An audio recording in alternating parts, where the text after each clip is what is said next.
오늘의 사연을 시작합니다. 안녕하세요. 저는 하루하루 결혼 잔소리에 몸서리를 치고 있는 30대 중반 여자입니다.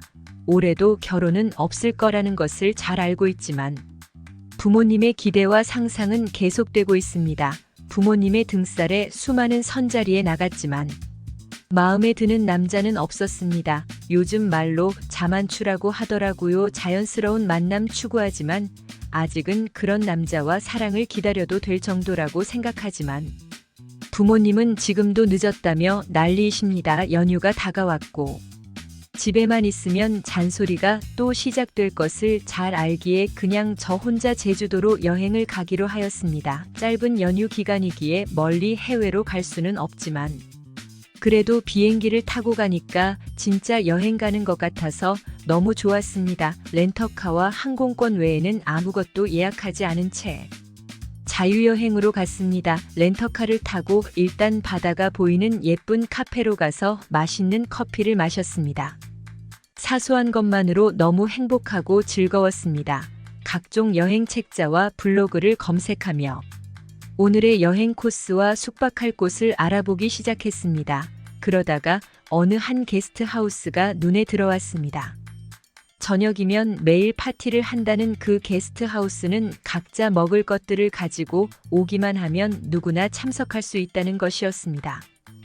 왠지 새로운 사람들을 만날 수 있다는 생각에 기대가 되었고 숙박을 예약하게 되었습니다. 첫날의 여행을 마치고 회와 고기를 사서 게스트하우스에 들어갔습니다. 간단한 설명을 듣고 짐을 풀고 파티에 참석하기 위해 음식을 들고 나왔습니다.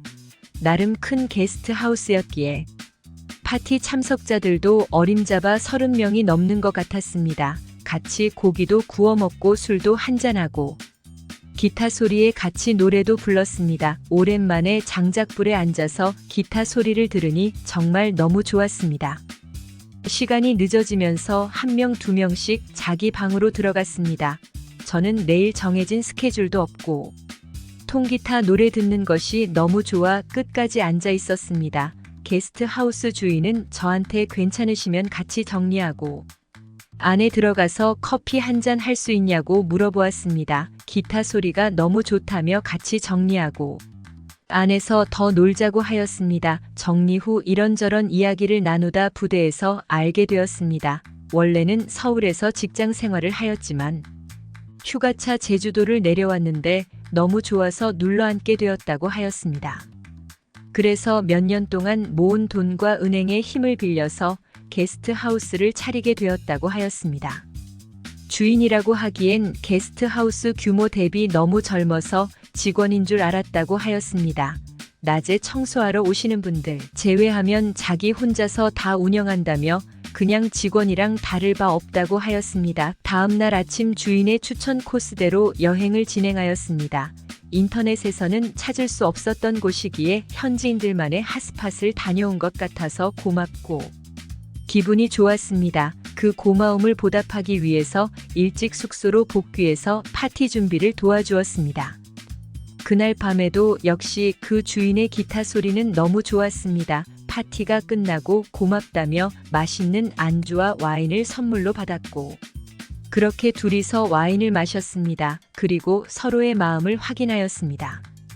다음날 아침 일어나 보니 그 남자는 벌써 나가서 일을 하고 있었습니다. 순간 서로의 마음이 진심이 아니라 그냥 하룻밤의 엔조이였던 것은 아닐까라는 생각이 들었습니다. 게다가 그 주인의 직업이 매일매일 새로운 사람들과 만나고 헤어지는 것인데 저 역시도 매일매일 이루어지는 만남과 헤어짐 중에 하나는 아닐까 걱정이 되었습니다. 저는 나름 진지했고 진심이었기 때문입니다. 나가서 그 남자에게 인사를 하였지만 그 전과 다름없는 다른 손님에게 대하는 것과 동일하게 반응하는 모습을 보면서 저는 결국 엄청난 실망을 하고 말았습니다. 그 길로 짐을 싸서 게스트하우스 나왔고 그에게서 연락이 오는 것도 무시하였습니다. 하루의 여행 일정이 더 남았지만 비행기 일정을 변경해서 집으로 돌아왔습니다. 즐겁게 떠난 여행이었지만 그 어느 때보다 우울하게 마무리한 여행이 되어버렸습니다.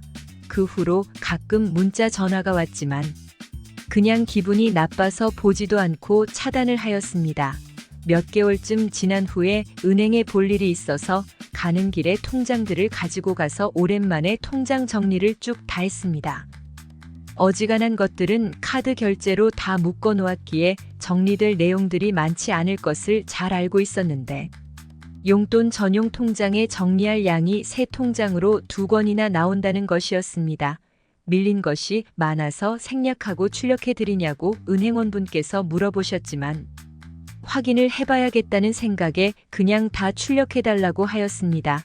집에 가서 인터넷 뱅킹으로 봐도 되지만 급한 성격 탓인지 빨리 보고 확인하고 싶었습니다. 아무래도 돈에 관련된 것이다 보니 더 조급했던 것 같습니다. 정리된 통장 받아서 확인을 하였더니 100원씩 입금된 것이 수십 건이 있었습니다. 그리고 5글자로 짧게 메시지들이 적혀 있었습니다.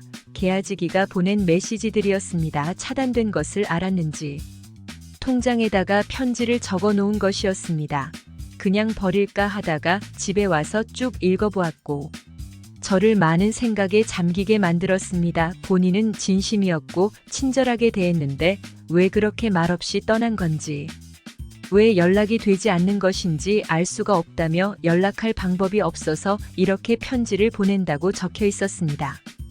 그러면서 너무 보고 싶다며 꼭 연락 달라고 되어 있었습니다. 결국 저 혼자 오해하고 잘못된 결론을 내리고 행동으로 옮기고 스스로에게 상처를 주고 그에게도 상처를 준 상황이었던 것이었습니다. 저 역시도 그날 이후 보고 싶었고 가끔 생각이 나서 다시 내려가서 이야기를 해볼까라는 생각도 해본 적이 있었습니다. 회사에는 급하게 내일과 모레 연차를 내고 곧바로 비행기를 타고 제주도로 내려갔습니다.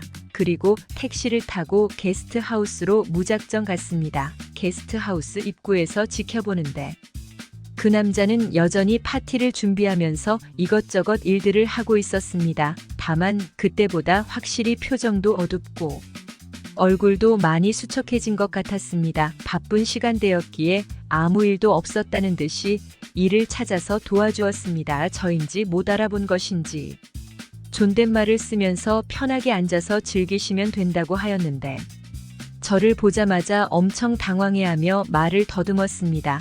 그렇게 저희는 다시 만났고 현재 장거리 연애 중입니다.